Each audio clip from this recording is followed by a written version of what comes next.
Ben ritrovati al meteo.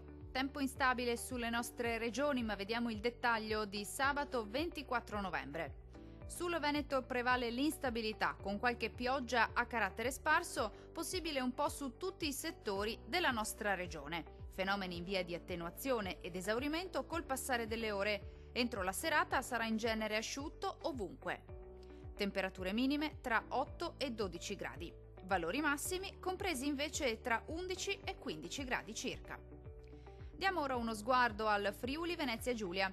Poche novità, la previsione non cambia di molto, anche sulla nostra regione infatti sarà il maltempo a prevalere, con precipitazioni piuttosto diffuse e localmente anche di moderata o forte intensità. Migliorerà entro la nottata con piogge in attenuazione. Temperature stazionarie con minime tra 9 e 12 gradi. Valori massimi oscillanti invece tra 13 e 15 gradi. Vediamo infine la situazione del Trentino Alto Adige.